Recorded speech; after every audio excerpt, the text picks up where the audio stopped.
Hello बच्चों, कैसे हो आप सब। आशा है आप सब अच्छे होंगे। तो आज हम करेंगे कार्यपत्रक 91 हिंदी जेनेरिक। ये आपको अपने हिंदी की नोटबुक में करनी है और ये 26 दिसंबर को आपको करनी है। तो ये वर्कशीट जो है ये कॉमन होती है 6th 7th 8th क्लास तीनों क्लासेस के लिए ये वर्कशीट है। और इसमें जो हमारी अभी हाल ही में समस्या है उसी के ऊपर ये हमारी वर्कशीट है। आपको ये इमेजेस देखने के बाद पता ही लग गया होगा कि ये वर्कशीट जो है प्रदूषण के ऊपर है। तो आइए स्टार्ट करते हैं इस वर्कशीट को। हमारे आसपास प्रदूषण बढ़ता ही जा रहा है। आपने देखा होगा कि दिल्ली में तो प्रदूषण की वजह से छुट्टी तक करनी पड़ती है। जब दिवाली के बाद पटाखे बच्चे छोड़ते हैं तो उससे प्रदूषण हो जाता है और स्कूलों की भी छुट्टियां करनी पड़ती है। तो प्रदूषण जो है आज के जीवन का सबसे बड़ी समस्या है। ये अनेक तरह से हमारे पास आसपास फैलता है। आपके घर के आसपास भी आप देखते होंगे कि धुंध सी छाई रहती है प्रदूषण की वजह से। इसलिए इसमें विभिन्न प्रकार हैं। इसके विभिन्न प्रकार है प्रदूषण भी के प्रकार, जैसे ध्वनि प्रदूषण। जब ज़्यादा आवाज़ आए तो उस प्रदूषण को हम ध्वनि प्रदूषण कहते हैं। जल प्रदूषण, जब जल दूषित हो।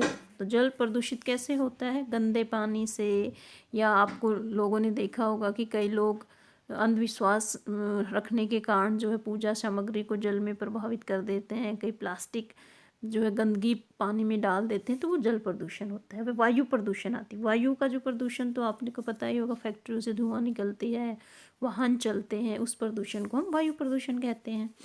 नीचे दी गई तस्वीरों को ध्यान से देखकर पहचानिए कि उससे हमारे आसपास कौन सा प्रदूषण फैल रहा है।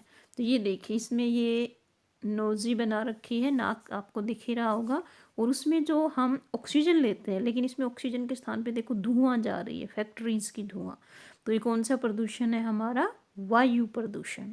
हवा इसमें हम प्रदूषित इनहेल कर रहे हैं। तो ये प्रदूषण किससे हो रहा है? देखिए, ये धुआं से हो रहा है और हवा में मिल रहा है। तो ये हमारा वायु प्रदूषण। ये देखिए कूड़ा कचरा कैसे इकट्ठा हो रखा है। तो ये है हमारा भूमि प्रदूषण। और ध्वनि प्रदूषण में ये देखिए भयंकर आवाज़, ये पृथ्वी को ही देखो कैसे कान बंद कर रखे हैं, आवाज़ें हैं ये।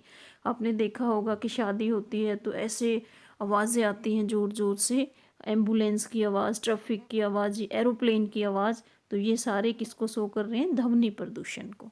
इसमें देखिए ये तो साफ पानी है और ये देखिए कितना गंदा काला काला पानी है। तो ये हमारे किसको शो कर रहा है? जल प्रदूषण को। तो स्टूडेंट्स, इनसे हमारे जीवन पर और हमारे आसपास क्या क्या बुरे प्रभाव पड़ते हैं। प्रदूषण के तो बड़े बुरे प्रभाव होते हैं। आपको पता है कितनी सारी बीमारियां होती हैं प्रदूषण के कारण। लिखिए, आप नीचे दी गई तस्वीरों की सहायता भी ले सकते हैं। ये तस्वीर देखिए, यहाँ पर मछली देखो मरी हुई है। ये देखो कितना कूड़ा इनके फंसा हुआ है। तो ये जल प्रदूषण के कारण मछलियाँ मरी हुई हैं।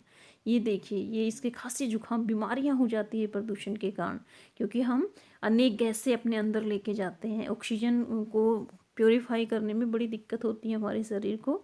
तो ये वायु प्रदूषण को शो कर रहा है। यहाँ पर भी मछलियाँ मर गई हैं देखो गंदगी से।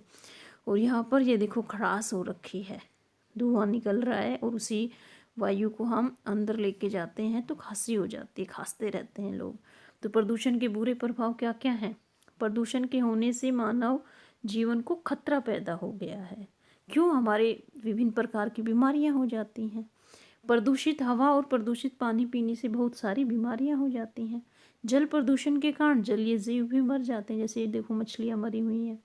यह प्रदूषण मनुष्य के साथ साथ अन्य सभी जीव जंतुओं के लिए भी हानिकारक है। प्रदूषण हमारे लिए ही नहीं, देखो मछलियां भी मर गई हैं, सभी के लिए। और जब हमारे पर्यावरण में संतुलन नहीं होगा, कोई चीज़ ज़्यादा बढ़ेगी, कोई बिल्कुल कम हो जाएगी, तो क्या होगा?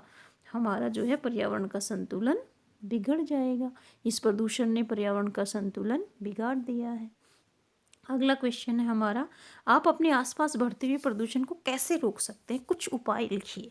आपके घर के आसपास भी काफ़ी प्रदूषण है तो उसे रोकने के उपाय आप बता सकते हैं।